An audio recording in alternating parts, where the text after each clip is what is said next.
Welcome students. मैं कल आपको बीएससी पार्ट सेकंड का पेपर सेकंड का चैप्टर थर्ड पढ़ा रही थी, जिसका नाम है वास्तविक गैसें, रियल गैसेस। और इस लेक्चर में, इससे प्रीवियस लेक्चर में हमने क्या पढ़ा था? हमने पढ़ा था विरियल समीकरण, विरियल इक्वेशन, और उसकी हमने देखा था कि वो कितने उसकी क्या एडवांटेजेस है, वो किस प्रकार से रियल गैसेस को समझाने में सहायक है और क्या उसके डिसएडवांटेजेस हैं। उसके बाद हमने एंड्रयू के प्रायोगिक परिणाम का अध्ययन करना प्रारंभ किया था।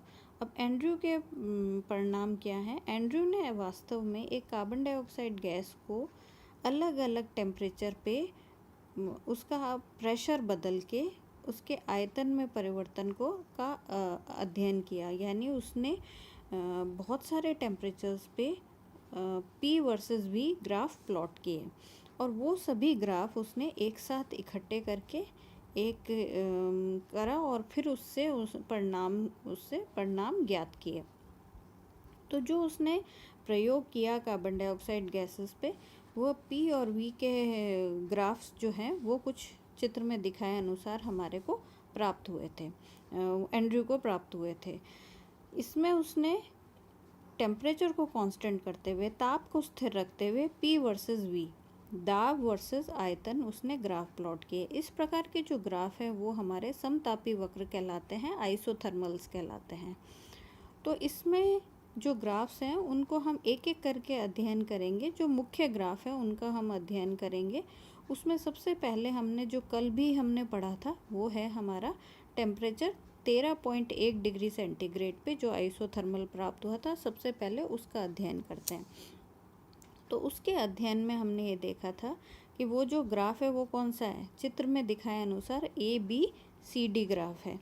तो ABCD ग्राफ जो है वो हमारा कैसा हो गया? A से B तक तो क्या हो रहा है? वॉल्यूम कम हो रहा है और प्रेशर भी बढ़ रहा है। B से C पर क्या हो रहा है? B से C पर हमारा वॉल्यूम तो लगातार कम होता जा रहा है, लेकिन दाब जो है वो करीब करीब स्थिर है। और C के बाद तेजी से प्रेशर बढ़ता है, लेकिन आयतन स्थिर रहता है। A से B जो है गैसीय अवस्था में, कार्बन डाइऑक्साइड गैस गैसीय अवस्था में रहती है। B से C तक क्या होता है? उसमें द्रव अवस्था भी रहती है और वाष्प अवस्था भी रहती है। यानी it is in gaseous state and also in liquid state, and after C it completely turns into liquid state.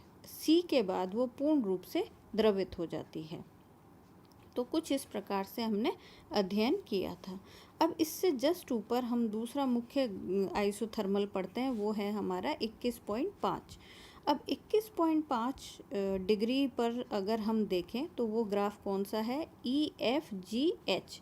अगर आप इस ग्राफ को ध्यान से देखें तो ये ग्राफ काफ़ी हद तक ABCD वक्र के समान ही है, बस इसमें कुछ अंतर है। एक तो ये कि E और E की जो पोजीशन है वो A से ऊपर है। दूसरी G और F जो है वो जो हिस्सा है वो BC हिस्से के मुकाबले छोटा है। ठीक है, तो इस आधार पर, इनको देखने के आधार पर उसने क्या निष्कर्ष विवेचन किया था? उसने कहा था कि जो ये ग्राफ है वो ABCD वक्र के समान ही है, लेकिन उसकी लंबाई GF जो है वो कम है। यानी इसका मतलब ये हो गया कि जो संतृप्त वाष्प है और जो द्रवित अवस्था है, उन दोनों के बीच में जो अंतर है वो डिक्रीज़ होना शुरू हो गया, है ना। पहले तो गैसीय अवस्था और द्रवित अवस्था में अंतर काफ़ी लंबा था, अब थोड़ा सा रिड्यूस हो गया। बिंदु F B से उच्च दाब पर है, जो दर्शाता है इस ताप पर गैस को द्रवित करने के लिए अधिक दाब की आवश्यकता होगी। यानी ये क्या दिखाता है? F बिंदु जो है वो B की अपेक्षा ऊंचाई पे है। इसका मतलब ये है कि द्रव अवस्था में अगर आपको इस टेम्परेचर पे कार्बन डाइऑक्साइड गैस को द्रवित करना है तो आपको अधिक दाब लगाना पड़ेगा, नहीं तो वो द्रवित नहीं होगी। अन्य क्षैतिज भाग घटता जाता है, वह 31.1 डिग्री सेंटीग्रेड वाले वक्र में ये बिल्कुल समाप्त हो जाता है। तो इसी प्रकार उसने कई सारे ग्राफ का अध्ययन किया और उनका अध्ययन करने के बाद उसने देखा कि 31.1 डिग्री सेंटीग्रेड पर ये जो BC वाला जो भाग था, जो वाष्प और द्रव अवस्था दोनों को एक साथ उपस्थित होने वाला जो भाग था, वो धीरे धीरे कम होता गया और 31.1 डिग्री टेम्परेचर पे वो कम्प्लीटली गायब हो गया। It reduce to a point, वो एक बिंदु में परिवर्तित हो जाता है। इस वक्र पर क्षैतिज भाग खत्म होकर x बिंदु पर मिलता है। उस पर खींची गई स्पर्श रेखा क्षैतिज होगी। अब एक ही बिंदु है, उस पर स्पर्श रेखा खींचेंगे तो वो क्षैतिज होगी। इस बिंदु को हम क्रांतिक बिंदु कहते हैं। जो x बिंदु आपको ग्राफ में दिखाया हुआ है वो हमारा क्या हो गया, वो क्रांतिक बिंदु हो गया। और ये जो वक्र है, ये जो आपने ग्राफ है इस वक्त जो प्लॉट किया हुआ है, वो हमारा क्रांतिक समतापी वक्र कहलाता है। तो कौन सा क्रांतिक समतापी वक्र कौन सा हो गया आपका, ये जिसमें 31.1 लिखा हुआ है और बीच में x आ रहा है, ये जो ग्राफ है ये आपका क्रांतिक वक्र कहलाता है, क्रिटिकल कर्व कहलाता है। और x बिंदु से अगर आप क्षैतिज रेखा खींचे और ऊर्ध्वाधर रेखा खींचे तो वो कॉरस्पॉन्डिंग P और V से मिलेंगी। तो जहाँ पर वो P और V को टच करेंगी, वो वाली P और V के मान क्या हो जाएंगे, वो मान क्रांतिक दाब और क्रांतिक आयतन के नाम से जाने जाते हैं। They are called critical pressure and critical volume. और 31.1 डिग्री टेम्परेचर को हम क्या कहते हैं, क्रिटिकल टेम्परेचर। यानी क्रिटिकल टेम्परेचर क्या हो गया, क्रिटिकल टेम्परेचर वो टेम्परेचर है जिस पर जो आपका लिक्विड और गैसियस स्टेट है, इनके दोनों की को एग्जिस्टेंस, इन दोनों का एक साथ उपस्थित होना एक बिंदु पर ही सिमट जाता है। और उस बिंदु पे जो संबंधित दाब है और संबंधित आयतन है वो क्रांतिक दाब और क्रांतिक आयतन कहलाता है। The corresponding pressure and volume at point x regarding critical temperature are termed as critical pressure and critical volume। इनको हम नाम दे देते हैं PC, VC, TC। और ये क्रांतिक नियतांक कहलाते हैं, क्रिटिकल कांस्टेंट्स कहलाते हैं। इन वक्रों के क्षैतिज भागों को मिलाने पर परवलय प्राप्त होता है। अब आपने उस ग्राफ फिगर में देखा होगा कि एक आपको पैराबोलिक शेप दिखाई दे रहा है, और वो पैराबोलिक शेप कहाँ से बना है, वो सभी क्षैतिज भागों के जो बिंदु हैं उनको मिलाने पर प्राप्त होता है। और इस परवलय के दाईं ओर तो वाष्पावस्था है और बाईं ओर द्रव अवस्था है, और बीच में द्रव और वाष्प अवस्था दोनों साथ में पाई जाती हैं। अब सातत्य अवस्था। इन वक्रों से द्रव तथा गैसीय अवस्था के बीच सातत्य का भी ज्ञान होता है। अब ये सारे देखो, ये इसमें यहाँ पर आपको ध्यान देने की चीज़ है कि ये जो एक्सपेरिमेंट है ये उसने वास्तव में परफॉर्म किया था, और ये जो गैस जिस तरीके का व्यवहार दिखा रही थी उसी को उसने एंड्रयू ने ग्राफिकली प्रोड्यूस किया। तो उसने जब उसको ग्राफिकली प्रोड्यूस किया तो उसके आधार पर जो ग्राफ प्राप्त हुए उसके आधार पर उसने कुछ अपने रिजल्ट्स दिए, कंक्लूजन्स दिए। वो निम्न प्रकार से हैं। क्या है, कोई भी गैस अपने क्रांतिक ताप के नीचे द्रवित हो सकती है। मतलब ये है कि कोई भी जो गैस है अगर उसको लिक्विफाई करना है तो उसका टेम्परेचर क्रिटिकल टेम्परेचर से कम होना चाहिए, तभी वो द्रवित होगी। प्रत्येक गैस के लिए एक TC होता है जिसके ऊपर गैस को द्रवित नहीं किया जा सकता, चाहे P कितना भी बड़ा है। यानी हमें ये साधारण हमारी ऑब्जर्वेशन है कि प्रेशर बढ़ाने पर गैस को लिक्विफाई किया जा सकता है, लेकिन उसके एक्सपेरिमेंट से मुख्य चीज़ ये पता चली कि हर गैस का एक क्रिटिकल टेम्परेचर होता है जिसके लोअर होने पर या उस तक गैस को प्रेशर लगा के लिक्विफाई या द्रवित किया जा सकता है। लेकिन अगर उससे ऊपर आपने उसका टेम्परेचर रख रखा है तो आप चाहे कितना भी दाब लगाएं, उसे द्रवित नहीं किया जा सकता। At TC density of liquid density of saturated vapour, दोनों एक साथ एग्जिस्ट करती हैं स्टेट्स, इसलिए दोनों का घनत्व समान होता है। Above TC both states can not be separated, और क्रिटिकल ताप के ऊपर लिक्विड स्टेट और गैसियस स्टेट को कभी भी अलग अलग आइडेंटिफाई नहीं किया जा सकता, उनको एक साथ ही वो मिक्स हो जाती हैं। Near TC compressibility is more and at TC it is infinite, मतलब क्रिटिकल ताप के नज़दीक उसका जो संपीड़न है वो ज़्यादा होता है और क्रिटिकल ताप पर अनंत होता है, सबसे मैक्सिमम कंप्रेस हो चुकी होती है, वो संपीड़ित हो चुकी होती है।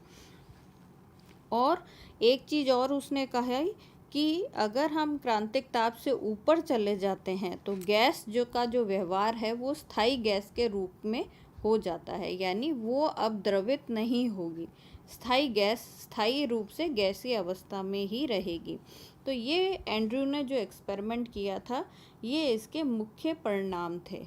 अब क्योंकि एंड्रयू ने ये एक्सपेरिमेंट किया और आगे साइंटिस्ट ये कोशिश करने लगे कि किस प्रकार से ये जो इसने एक्सपेरिमेंटल ग्राफ प्रोड्यूस करे हैं, कोई ऐसी अवस्था समीकरण बनाई जाए, वो अवस्था समीकरण बनाई जाए जो कम्प्लीटली ये एंड्रयू का जो एक्सपेरिमेंट है जैसे वास्तविक गैस व्यवहार कर रही है उस गैस को वो थ्योरेटिकल इक्वेशन उस ग्राफ को रिप्रोड्यूस कर सके, उसको वापस से प्रोड्यूस करके दिखा सके।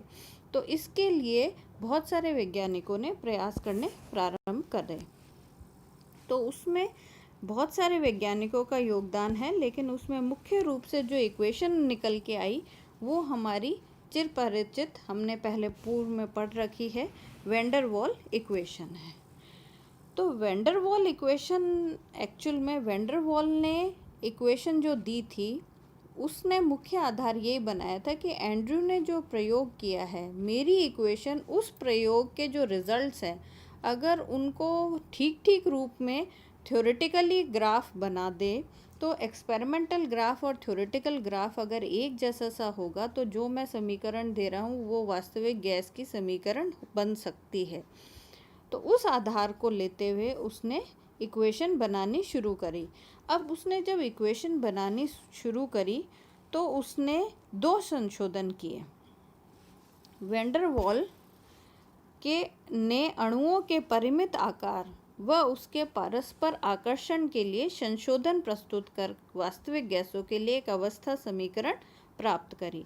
वैन वाल ने दो मुख्य चीज़ें, दो करेक्शन करे। एक तो ये कि हमने ये मान लिया था काइनेटिक थ्योरी ऑफ गैसेस के पोस्टुलेट्स में कि अणुओं का कोई फाइनाइट साइज नहीं होता, वो ऑलमोस्ट ज़ीरो साइज़ के होते हैं।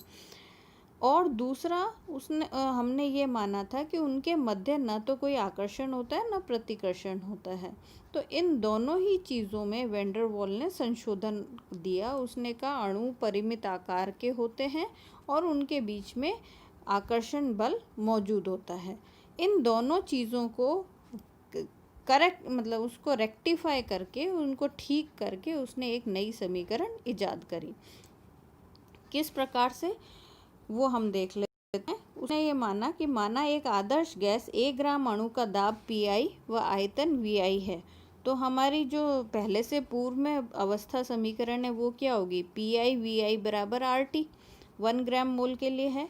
अब हम ये मान लेते हैं ये तो आदर्श गैस के लिए है। अब वास्तविक गैस लेते हैं। माना वास्तविक गैस का आयतन V है और वैन वाल द्वारा संशोधनों पर विचार करते हैं। तो हमने ये मान लिया है वास्तविक गैस का आयतन V है। तो सबसे पहले हम अणुओं के परिमित आकार के लिए संशोधन की बात करेंगे। अब देखो हमने क्या माना है, अभी तक आदर्श गैस में ये माना था कि अणुओं जो गैस के अणु हैं वो कोई जगह नहीं घेरते, लेकिन वास्तव में जब वैन डर वाल ने कह दिया कि वो एक परिमित आकार के होते हैं, तो कुछ हिस्सा तो वो खुद ही घेर लेते हैं। तो जो गैस का जो आयतन का जो हम बर्तन के अंदर जो भाग हम मान रहे हैं, उनमें से कुछ भाग तो अणुओं द्वारा ही स्वयं ही घेरा हुआ होता है। तो अणुओं को गति करने के लिए जो स्थान प्राप्त होता है, वो v जो स्थान प्राप्त होता है उसमें से कुछ हिस्सा माइनस हो जाना चाहिए। क्यों? क्योंकि वो हिस्सा तो अणुओं के खुद की साइज़ के कारण घिर चुका है, ऑलरेडी घिर चुका है, तो वो चलने के लिए उपलब्ध नहीं है। चूँकि अणु परिमित आकार के होते हैं, अतः वह गैस के आयतन का कुछ भाग स्वयं ही घेर लेते हैं। अतः गैस का प्रभावी आयतन, यानी प्रभावी आयतन कौन सा? जिसमें अणु गति कर सकते हैं, अपेक्षित आयतन v से कुछ कम होता है। तो हम जिस आयतन को v मान रहे हैं उसमें से कुछ मान कम होना चाहिए। तो उसने ये माना यह आयतन v माइनस बी है, यानी जो हमें दिखाई दे रहा है उस आयतन में से एक छोटा सा भाग माइनस होना चाहिए। उसने उसको b कह दिया। b एक स्थिरांक है और ये अणुओं के चारों ओर उस क्षेत्र का आयतन है जिसमें दूसरे अणु नहीं आ सकते। तो यह सिद्ध किया जा सकता है कि b का मान गैस के अणुओं के आयतन का लगभग 4 गुना है, और ये अलग अलग एक्सपेरिमेंट से उसने सिद्ध किया था b का मान जो है अणुओं के आयतन का लगभग 4 गुना होता है। इसे आयतन शोधनांक कहते हैं, इसे वॉल्यूम करेक्शन कहते हैं। तो आपका जो प्रभावी आयतन है वो किसके बराबर हो गया? जो हमारे जो आपके आदर्श गैस में जिसको हम VI कहते हैं, वो क्या होता है? वो अणुओं के गति करने के लिए प्राप्त आयतन होता है। तो हमारा वास्तविक गैस में वो आयतन का मान कितना है? v माइनस बी हो गया। ठीक है ना? अच्छा, अब दूसरी चीज़ हम देखें। दूसरा उसने ये माना था कि अंतर आणविक आकर्षण, इंटरमोलिकुलर अट्रैक्शन होना चाहिए। तो गैस के प्रत्येक अणु एक दूसरे पर आकर्षण बल लगाते हैं। इस बल को अंतर आणुक आकर्षण बल कहते हैं, यानी इसको क्या कहते हैं? इंटरमोलिकुलर अट्रैक्टिव फोर्सेस कहते हैं। जो अणु पूर्णतः भीतरी भाग में स्थित हैं, वे सभी दिशाओं में समान रूप से आकर्षित होते हैं। वह इनका परिणामी बल 0 होता है। परंतु जो अणु पात्र की दीवार के समीप होते हैं, उन पर जो नेट बल है वो अंदर की ओर कार्य करता है। इस कारण से दीवार से टकराते समय उनके संवेग में कमी आ जाती है। तो अब वास्तव में होता क्या है? कोई एक अणु है, अगर वो अंदर की ओर स्थित है तो उसको चारों तरफ से आकर्षण बल लग रहा है, तो उसका नेट फोर्स जो है वो 0 हो जाता है। लेकिन वो जब दीवार के पास में है तो उस पर क्या होता है? उस पर अंदर की ओर एक आकर्षण बल लग रहा होता है। तो जिसलिए अपन को पता है, अगर कोई आप किसी चीज़ से टक्कर मार रहे हो और साथ ही आपको कोई पीछे पकड़ के खींच रहा है, तो आप जितने ज़ोर से टक्कर मार सकते हो उतनी ज़ोर से हम टक्कर नहीं मार पाते। क्यों? क्योंकि हमारे को एक पीछे एक फोर्स खींच रहा है। अगर वो फोर्स हमारे नहीं लग रहा तो हम ज़्यादा ज़ोर से टक्कर मारते। ठीक ऐसा ही अणुओं के साथ भी होता है। अणु भी पात्र की दीवार से जो प्रेशर लगाते हैं वो उतना प्रेशर नहीं लगा पाते जितना कि वास्तव में लगाना चाहिए। तो इस कारण से क्या हो गया कि अतः वास्तविक गैस जो है गैसों द्वारा लगने वाला प्रभावी दाब आदर्श गैस से कम होता है। यदि यह कमी बीटा हो तो उसने ये कहा कि जो ये वास्तव में जो वास्तविक गैसों का जो दाब है वो आदर्श गैस के दाब से कुछ कम होता है। क्यों? क्योंकि उसको एक पीछे खींचने वाले फोर्सेस लग रहे हैं। तो पी का मान p प्लस बीटा लिख सकते हैं। अब ये जो बीटा है, ये उसने अध्ययन करके ये पाया कि ये किस पर निर्भर करता है? एक तो number of molecules attracting per unit volume, प्रति एकांक आयतन में आकर्षित होने वाले अणुओं की संख्या पर निर्भर करता है। दूसरा, number of molecules colliding per unit area पर सेकंड ऑन वॉल, यानी दीवार पर प्रति एकांक क्षेत्रफल प्रति सेकंड में टकराने वाले अणुओं की संख्या पर निर्भर करता है। और ये दोनों ही संख्याएं, ये दोनों संख्या किस पर निर्भर करती हैं? ये गैस के घनत्व पर निर्भर करती है, डेंसिटी पर डिपेंडेंट होती है। तो अगर हम बीटा लिखें तो beta is proportional to D into D, या it is proportional to D square.